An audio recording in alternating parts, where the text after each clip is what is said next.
The Minister for the Environment, Climate and Communications, Eamon Ryan, is today taking a step towards a nationwide ban on the sale and burning of smoky coal and the regulation of other fuels as part of a drive to combat air pollution and protect public health. And he joins us now. Minister Ryan, you're launching this public consultation programme. Why do you think it's necessary to regulate the burning of fuels in our homes? To save lives, Ciara. You'll know that the health authorities, the EPA assess that there's some 1,300 people a year die prematurely because of air pollution. And a lot of that is caused by the particulates in the air that we get from what we're burning at home.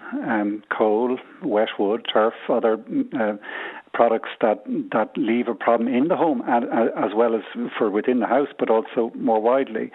And there's an alternative. I mean, we already switched 30 years ago to smokeless coal in Dublin that had immediate benefits. We've rolled it out to other towns and cities around the country, but now we want to make it nationwide and close the door to kind of smoky coals totally.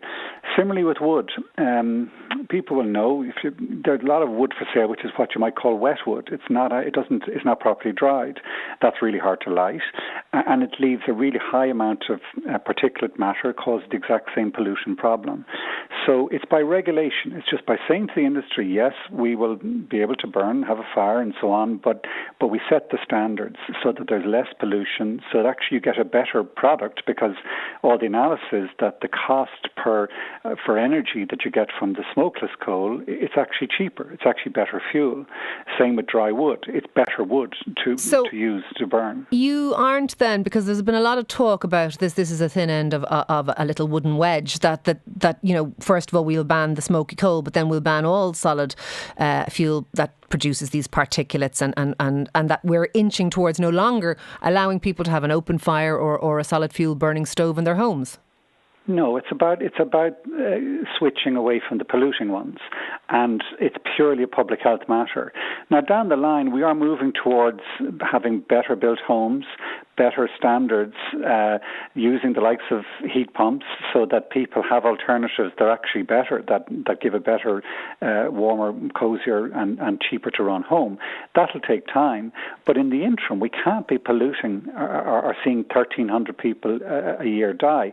We can't have a situation where every time you get this low or high pressure in the middle of winter, you get these calm conditions, we see hospital admissions suddenly rising because air pollution kicks in. Well, you're getting quite a lot of pushback within your own government colleagues.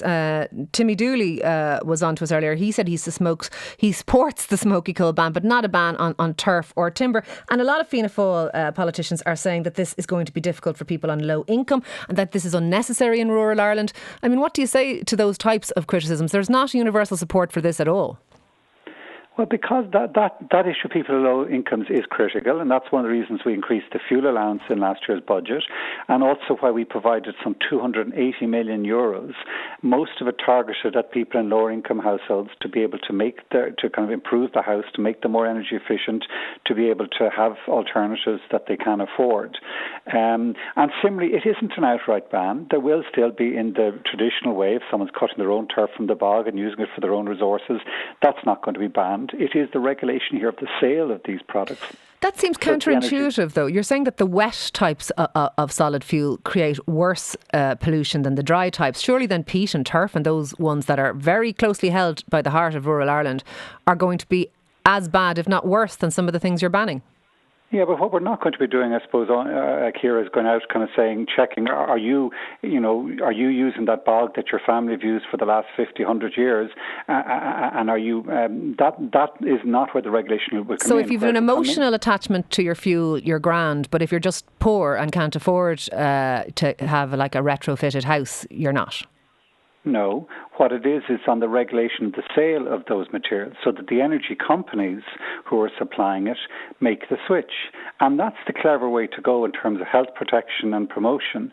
It's actually to say to the businesses, use these alternative products because they don't create the pollution problem. It's putting the responsibility on the business companies who supply these products to say, no, make the switch to products that don't kill people. And I think the Irish people will run in behind and support that, because they don't want to see their loved ones dying of air. I think you're right. No one wants to see their loved ones dying. But it does seem to me a little extraordinary that we're honing in on these sort of specific 1,300 of deaths that are caused by air pollution, when 1,200 deaths are caused every year by alcohol, as I've said earlier. 2,800 deaths are caused by smoking. 6,400 deaths, cancer, that's 4 times as many, are caused by other modifiable factors. We don't go after all deaths here. We go after certain deaths, like COVID, like air pollution. Is there kind of a fad here that says certain things are all right, and if they kill you, that's grand, and certain things are not? Well, no, I'd say, Ciara, that there's a practical solution here.